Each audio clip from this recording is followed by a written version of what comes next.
Good morning mga ka-farmers. Update ko po kayo sa aming itinanim na sitaw. Ayan. May mga bulaklak na siya.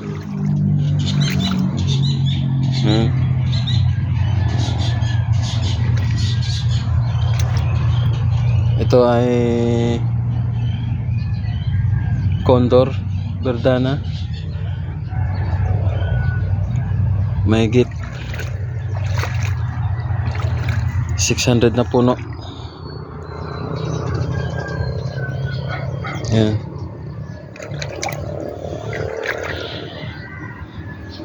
Triangle type na pagapangan yung ginawa namin.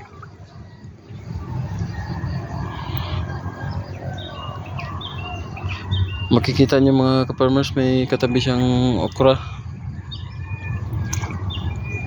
Yan. Makikita natin yung okra, mayroon na ring bunga. Magkasabay sila ng sitaw.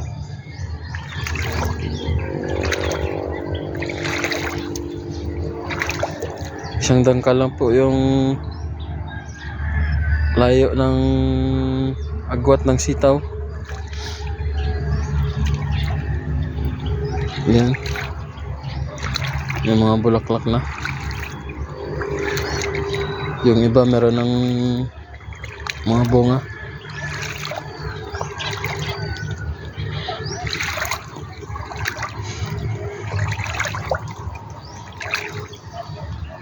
Yung variety ng okra namin mga ka-farmers ay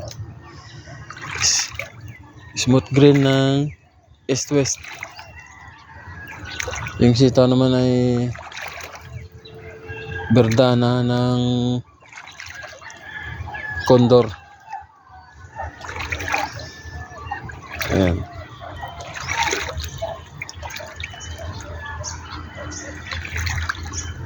Dalawang plat lang po ito mga ka-farmers.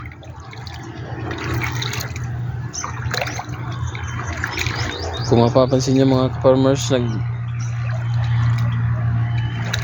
kami ng tubig dito dahil cut off ngayon yung tubig sa irigasyon.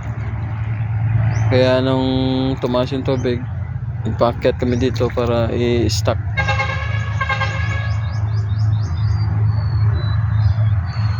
Yung paraan nga pala namin ng paglilinis sa damo mga ka-farmers ay yan. Nalagyan namin ng putik para hindi namin binubunot yung damo sa gilid dahil para hindi masira yung mga ugat mga ka-farmers.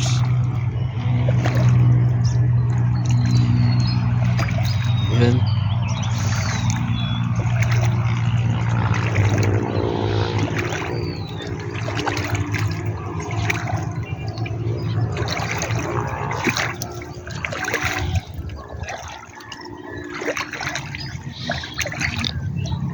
Dito sa kabila hindi pa namin nalagyan ng putik.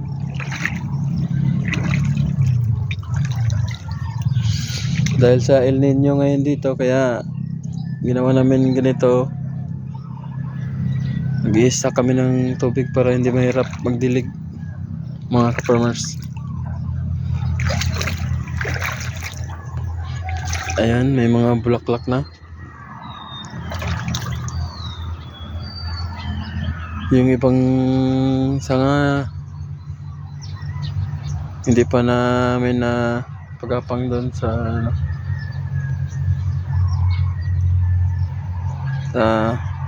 tali mga ka-farmers.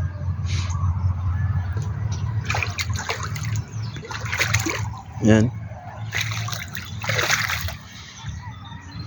Yung mahirap lang dito mga farmers na matake ay itong tinatawag nila na, kung sa Tagalog ay jet. Ayan, leaf miner.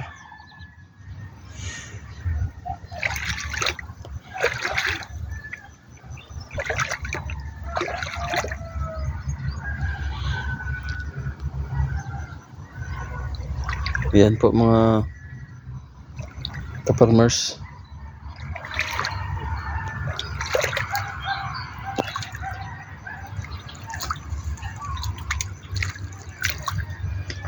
Hanggang dito na lang.